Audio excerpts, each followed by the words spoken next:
did see a lot of them, didn't we?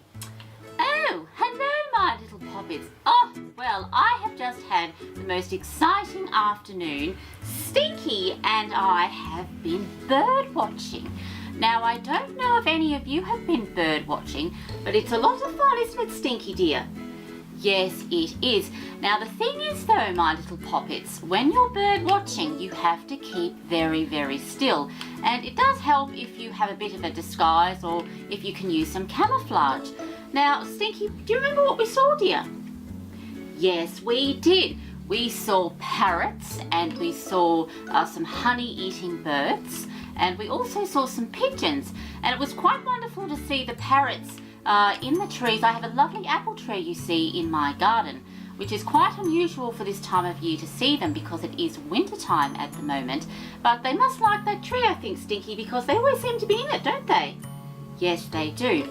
So what I thought that I would do when I was bird watching, I thought I haven't really got anything that I can sort of camouflage myself with. So I had this little bear mask here and I put that on like this. But they didn't seem to like that, so I thought, well, they were a little bit terrified of that, I think, actually.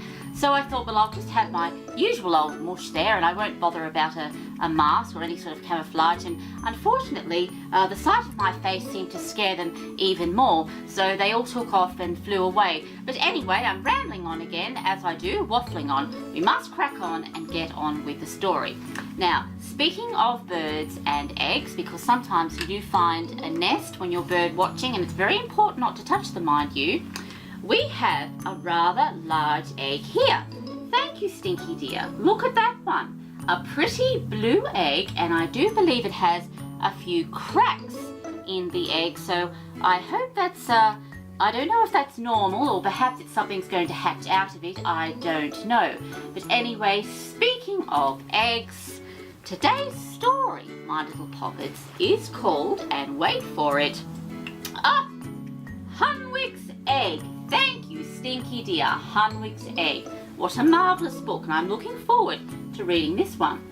So Stinky, you can get comfortable, my friend, down here amongst the cushions under the story tree. That's a good chap, and we'll get on with the story.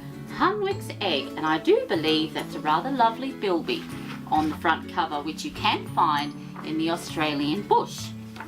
And here we go, my little poppets.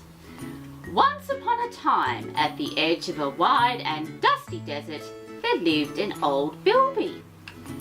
Well, there's a rather wonderful looking lizard there on the front, and I don't think you'll be able to see, but you can take my word for it. There's a very tiny bilby poking his nose out of a hole.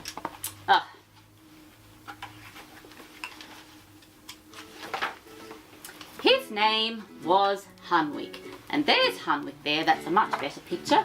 You can really see Hunwick there. How lovely he is. Look at him there. Cheeky fellow that he is. Hunwick, what a lovely name. One morning, Hunwick sat up and sniffed the wind. A storm was on its way, and when it broke, what a storm it was. The world was tossed inside out and upside down. Oh, a storm! Lots of animals there. They look like they're getting ready to shelter for cover, which is what you want to do when there's a storm. If there's snakes and all sorts of animals there, they look quite terrified, I have to say. In the evening, when the skies had cleared, there lay close to Hunwick's burrow a most curious egg. "You look lost," Hunwick said. And there he is there, looking at the egg. How curious he is. Hunwick called on his neighbours. "Whose egg might this be?" he asked. None of them knew. "I have never seen an egg so beautiful," said Emu. "It must come from far away," said Echidna. "It needs a home," said Cockatoo. They do tend to make queer noises like that, cockatoos. They really do. Emu there, a little bit wary of emus. "Then I will give it one," said Hunwick, and he took the egg back to his burrow and bustled about, making things cosy. Making things cosy. How marvellous, look at that. Wonderful. A lovely cozy burrow. "You'll be safe with me," Hunwick said. His heart felt light. He was already fond of the egg and wondered what would happen when it hatched. "Well, I don't know, my little poppets. I wonder what will come out of the egg." A bit like our mysterious blue egg. I don't know what's going to hatch out of that. Each evening before he went out to find food, Hunwick covered the egg with twigs. As he left, he smiled and said, "Mind you behave while I'm away," and then he waved goodbye, although the egg never waved back. And there he is, getting ready to go out to find some food and something to eat.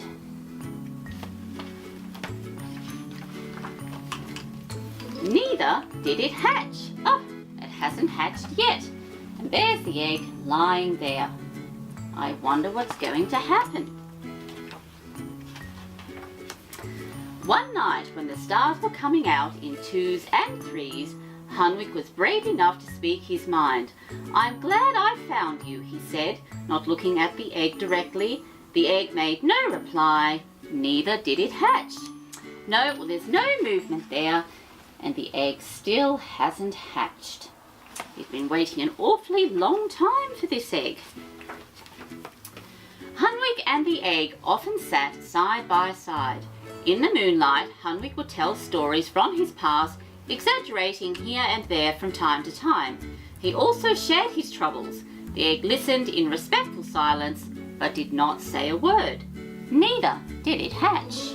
And it still hasn't hatched, but there's Hunwick sitting with the egg, keeping the egg company. What a wonderful little fellow he is. And there's some sort of moth there, a night moth, flying about. Wonderful.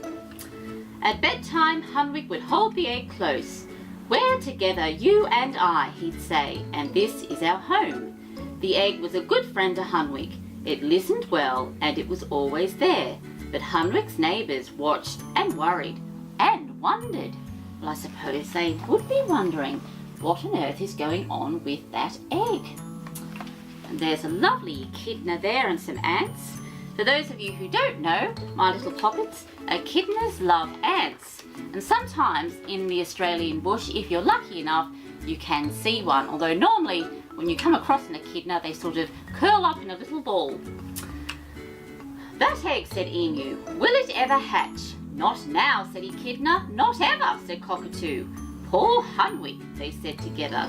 And there's a rather wonderful picture there, an illustration of a marvellous emu. Look at that face. Oh, striking, I have to say. Beady eye there watching. But Hunwick wasn't sad. He had guessed long before that the egg was not an egg at all. Oh, it's not even an egg. Well, but a stone of perfect shape and size and colour. "I don't mind," he said to himself. "I love it as it is." And he continued to love it with all of his heart. It was his egg. It was his secret. Well, he doesn't seem to mind that it's not an egg. He loves it anyway. Fancy that. Well, he does seem pleased with it, I have to say. And it remained his friend forever. And there's dear sweet little Hunwick curled up there with the stone. And not an egg, but a stone. Well, the end. Hunwick's egg. What a marvellous story. And I have to say I liked that bit at the end. I wasn't expecting that. It wasn't an egg, it was a stone, but he loved it anyway. Well, we'd better have a chat with Stinky. Stinky, my old boy, did you enjoy that story, dear? You did? Oh, marvellous. I'm glad you liked it. We've had so much fun today, haven't we? Watching birds, that was wonderful. I enjoyed that. We must do that again. Do you think we should? You do? Yes, I thought you enjoyed it. I certainly did. Well, Stinky, we have come to the end of story time once again, and it goes so quickly, doesn't it? Yes, it does. Well, my little poppets, I hope you enjoyed Hunwick's Egg. I certainly enjoyed reading it to you. And as always, take care, and until next time, bye!